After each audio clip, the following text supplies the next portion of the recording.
جب آپ کی تحریک انصاف بنی ہے اس وقت میں پاکستان میں تھا اور آپ نے پوچھا یہ تو میں بتا دیتا ہوں ساروں کے سامنے ہی. اور میں وہاں جماعت احمدیہ پاکستان کا ہیڈ تھا, ناظر اعلیٰ تھا. اس وقت عمران خان صاحب نے ایک صاحب کو بھیجا میرے پاس کہ ہم نئی پارٹی بن رہے ہیں, ہمیں اب الیکشن میں ووٹ دیں. ہم نے کہا ٹھیک ہے, آپ بڑے انصاف پسند ہیں, اللہ تعالیٰ وہ کامیاب کرے.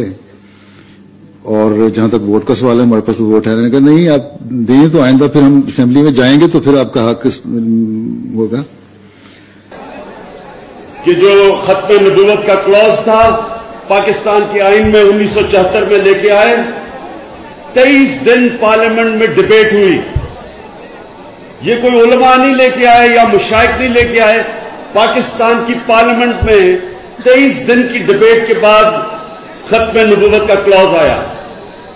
ساری قوم یہ پوچھنا چاہتی ہے کہ کون تھا اس کے پیچھے, کیا وجہ تھی, کیا وجہ تھی کہ یہ آئین کے اندر امینڈمنٹ کرنے کے لیے اور کلوز نکالنے کے لیے, چینج کرنے کے لیے کیا وجہ تھی. یہ قوم اس کو ڈیمانڈ کرے گی, قوم اس کا جواب چاہے گی. اس کے لیے جتنی بھی دیر ہوگا اس حکومت کے لیے مشکل ہوتا جائے گا جب تک اس کا جواب نہیں دے گی.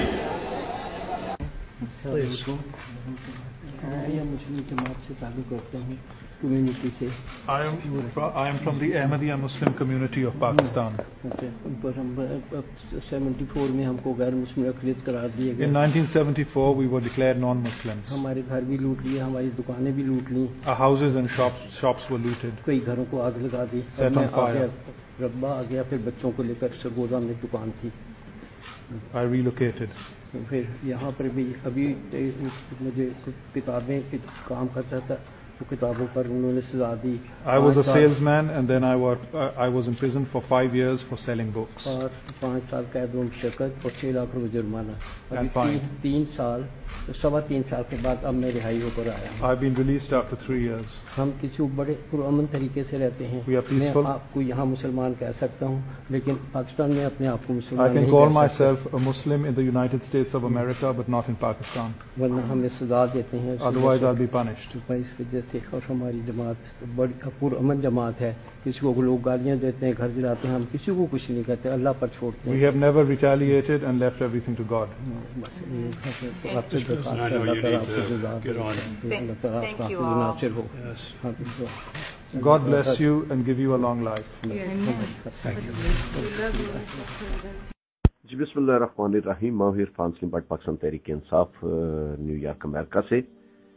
میں P T I coordination Europe کے جو میرے تمام دوست اور بھائی ہیں انہیں بڑے دکھ کے ساتھ یہ خبر دے رہا ہوں کہ ہمارا یہاں پہ پاکستانی سفارت خانہ, پاکستانی قونصلیٹ جو نیو یارک میں ہے وہ قادیانیت کو بھرپور سپورٹ کر رہا ہے. میں بہت عرصے سے اس بات کا شور کر رہا تھا اور لیکن بدقسمتی یہ سمجھیں کہ لوگ صرف قونصلیٹ کی طرف سے ایک دعوت نامے پہ بک جانے والے لوگ میری بات نہیں سن رہے تھے. اس خبر نے میری بات کو سچ ثابت کر دیا ہے اور میں خدا کو حاضر ناظر گواہ جان کے کہتا ہوں کہ نیو یارک کا قونصلیٹ جو ہے وہ قادیانیت کو سپورٹ کر رہا ہے. وہ میں انتہائی اس وقت دکھ کی حالت میں ہوں.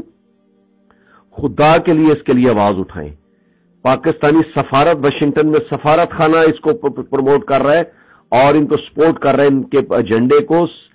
پاکستانی چیریٹی کے نام پہ کہ وہاں یہاں پہ ایک اے پی پیک, اے پی پیک کے نام سے ایک تنظیم ہے کہ جس کو ایک پاکستانی ڈاکٹر لیڈ کر رہا ہے. وہ ڈاکٹر قادیانی ہے, اس کی بیوی قادیانی, اس کا ساس ستر قادیانی ہے. اور یہاں پہ ذیشان حامد ہے جو احمدیہ جماعت کا ہے, وہ یہ چیریٹی کے نام پہ اے پی پیک کو سپورٹ کر رہے ہیں اور وہ کمیونٹی میں وہ ایکٹیو ہے.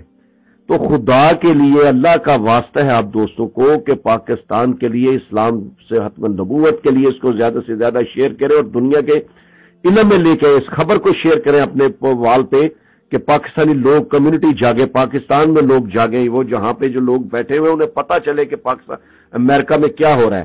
اور اس میں کانگریس مین اور بہت سے لوگ شامل ہیں کہ جو ان کے ساتھ مل کے کام کر رہے ہیں.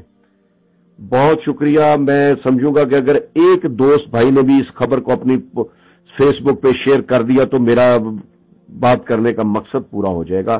خدا کے واسطے میں کبھی غلط بات نہیں کرتا, کبھی 2 نمبر بات نہیں کرتا, کبھی تحقیق کے بغیر بات نہیں کرتا. خدا کے لیے اس کو شیئر کر لیجیے, خدا کے لیے اس کو شیئر